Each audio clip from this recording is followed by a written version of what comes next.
So in today's video, we're going to be going over my Angelfish tank. This is 100 days of having it set up, so I'm going to tell you guys kind of what I've gone through, struggles that I've had, but also the pros that I've had, and what I would recommend and what I definitely wouldn't recommend. And we will get to that in this video. So in this tank, I have 3 species of fish. I have obviously the angelfish, I have some Danios, and then I have this other type of cichlid, and it's called a Carbensis, and they're babies along with the angelfish.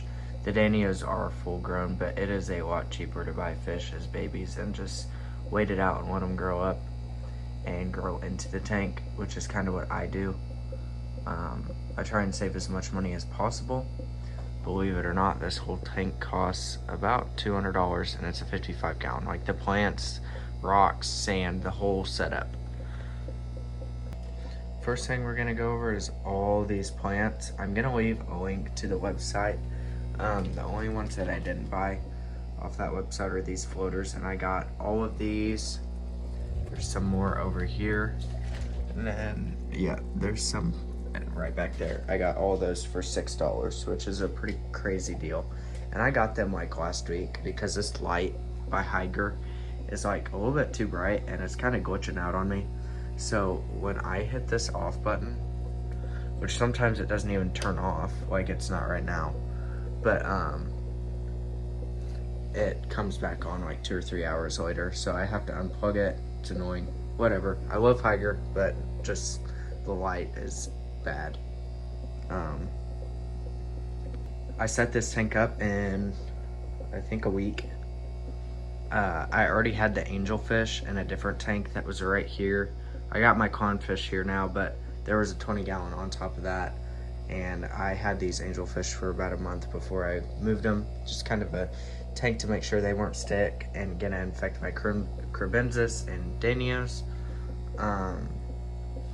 I do have quite a few filters in here, but this is the one that I like mainly use. These two are just like getting ready for new tanks, because I'm probably gonna put a tank right here.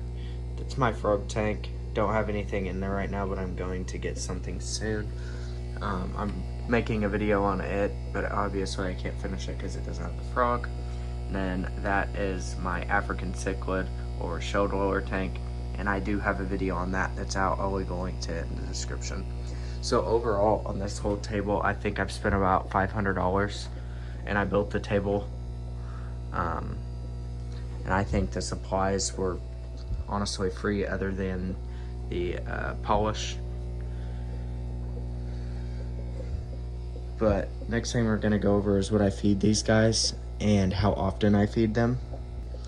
So I'm feeding these guys twice a day. I usually feed them around 6 p.m. and then around 10 p.m. because that's when I go to bed. So it's not a big time difference, but I just don't have enough time in the morning. I feed them these normal flakes you can buy at any fish store. A cube feeds the whole aquarium, including the Carbensis and Danios. They all love it. And then I also have frozen bloodworms and frozen mysis shrimp. Mysis shrimp are good for saltwater, but I do have extra because I don't like cutting up the cubes for those. And between those 2 tanks, I do use most of the mysis shrimp, but I'll throw some in here most of the time just because they love it. It's too big for all the rest of the fish, but the angelfish do love it. Next thing we're gonna go over is flow. I have this running at 200 gallons per hour. I have a Higer heater in here. It's a 250 watt, I'm pretty sure, so I do have it set a little bit below what the temperature is. I have it set at 89 and it is, or no, I have it set at 79, sorry, and the temperature is 82. I do have this kind of jerry-rigged on there. But yeah, I found this log in a pond. I put it in my garage for about a month, trying to kind of let everything die off on it, and that's been great. I'm about to build a sump, as you can see, which is gonna throw the price way up on this tank, probably another $200, maybe a little bit less, but it's definitely gonna be expensive. I have the plexiglass right there. If you guys have any questions about this, feel free to ask. that snail right there, I do have another one. Oh, he's right there. Those are called mystery snails. They will get a little bit bigger, but eventually they will die. They are pretty common for dying, and I'll just throw the shells in the shell dweller tank because they will love it. Those snails were about $2 a piece, so they are honestly worth their shell.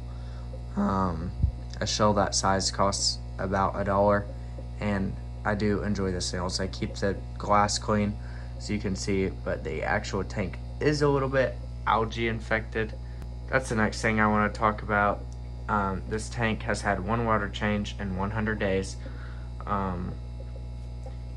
I don't like doing water changes. That tank, I just posted a video. I haven't done a water change on it in a year, and it's looking great. This tank is a little bit more susceptible because it is packed full of fish, and it doesn't have a lot of plants yet like that other tank.